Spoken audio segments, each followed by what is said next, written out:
캄보디아 사람들은 일본을 너무나 좋아했습니다. 일본이 캄보디아 프놈펜에 지어준 최신식 쇼핑센터 이온몰은 그야말로 캄보디아인들에게 문화 충격이었습니다. 현대식 건물이라고는 찾아보기 힘든 캄보디아에 일본이 대형 쇼핑몰을 지은 것인데요. 현지인들의 반응은 그야말로 폭발적이었습니다. 이온몰을 찾은 한 20대 캄보디아 여성은 이 쇼핑몰에 오면 내가 살고 있는 캄보디아와 너무나 다르고 동떨어진 느낌을 받아요. 마치 이웃나라 태국에 온 느낌이 들어요. 라고 전했고, 주말이면 쇼핑몰 내부가 발 디딜 틈 없이 많은 캄보디아 쇼핑객들로 북적였습니다. 이뿐만이 아닙니다. 주변국들 중 캄보디아와 가장 많은 교류를 하고 있는 국가가 바로 베트남인데요. 네악 르옹교라 불리는 캄보디아에서 가장 긴 다리, 수면에서 37.5m 높이, 너비 12.5m, 길이 2220m의 이 다리가 베트남으로 연결시켜주는 중요한 역할을 하고 있습니다. 그런데 이 다리가 일본의 원조금을 통해 지어졌고, 캄보디아 훈센 총리는 이 다리의 이름을 일본어로 날개를 뜻하는 쯔바사로 명명하는 데 동의했습니다. 캄보디아인들은 얼마 전까지도 일본이 이 모든 것을 무상으로 지원해 주었고 일본은 고마운 나라라는 이미지가 보편화됐습니다. 자, 그런데 최근 그동안 일본이 캄보디아에 원조금을 지급한 것이 공짜가 아닌 것으로 밝혀지면서 캄보디아 국민들이 엄청난 충격에 휩싸였습니다.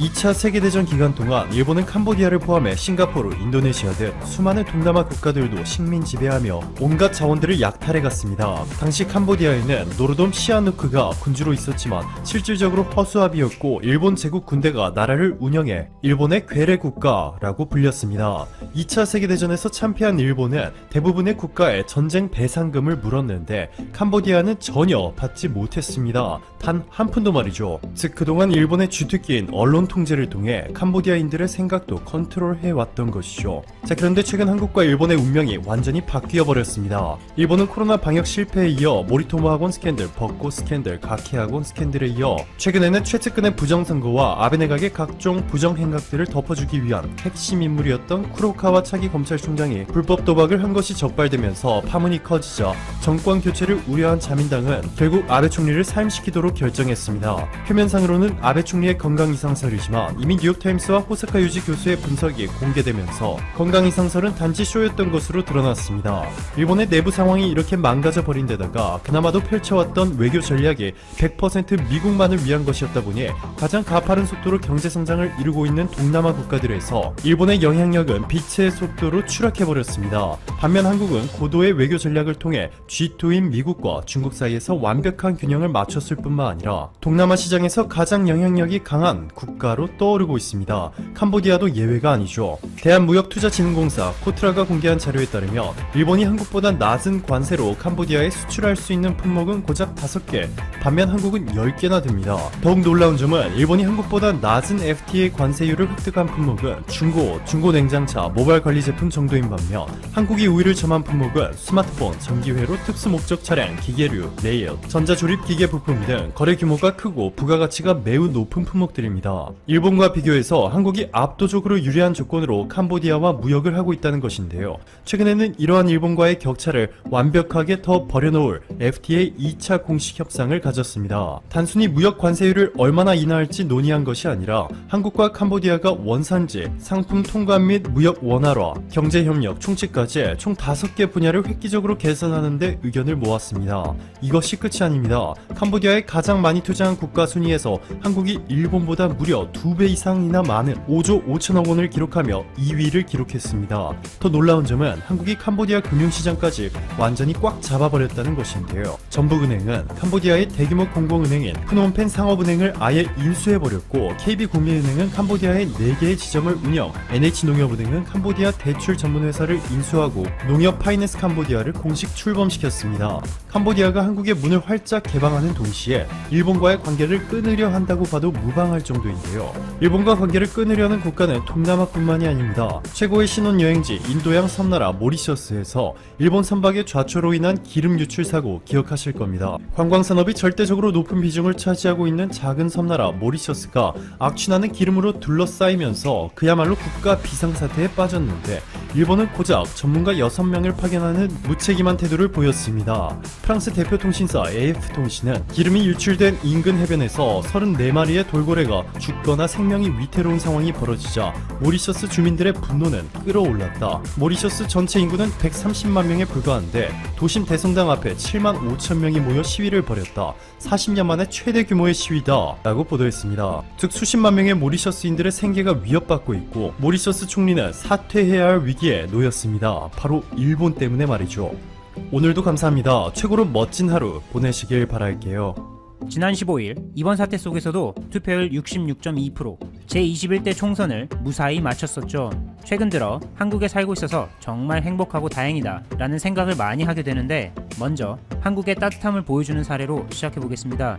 한국에서 자가격리 중인 한 일본인이 한국 정부로부터 구호 물품을 받았다며 사진을 공개해 화제가 됐습니다. 이 일본인은 한국인과 결혼하여 한국에서 거주 중인데 얼마 전 일본에 다녀와 자가격리를 하고 있습니다. 사회적 거리두기 차원에서 지난달부터 회사에서 재택근무를 시행하고 있어 집에서 자가격리하면서 무리 없이 일하고 있었습니다. 그러던 어느 아침 구호 물품을 전달했다는 연락이 와서 현관 앞을 확인해보니 상당히 크고 무거운 상자를 발견했고 그 안에는 햇반, 쌀, 라면, 참치캔, 김 등이 들어있었습니다.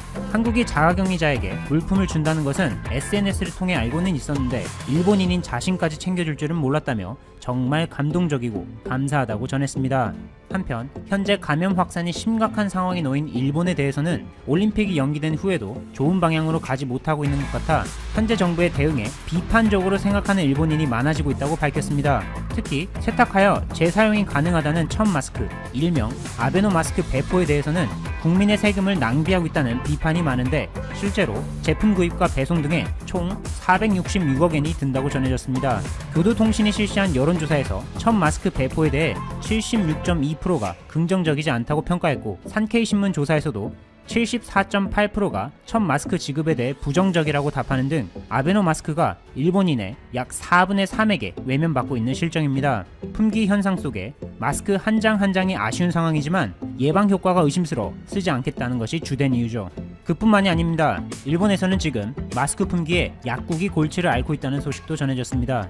약국에 마스크를 사려고 아침부터 줄을 서는 손님이 너무 많아지자 결국 민원이 들어왔고 이에 약국은 게릴라 판매라는 방안을 마련합니다. 이 깜짝 게릴라 판매는 판매 시간을 유동적으로 운영하는 것으로 현재 일본 전역으로 확산되고 있습니다. 이 게릴라 판매로 아침부터 늘어지는 긴 줄은 어느 정도 해결되는 듯 했지만 약국 안에서는 언제 들어올지 모르는 마스크를 하염없이 기다리며 서성이는 손님들과 이제는 주차장에서 게릴라 판매를 대기하는 사람들이 늘어나고 있어 고민이 깊어진 것입니다.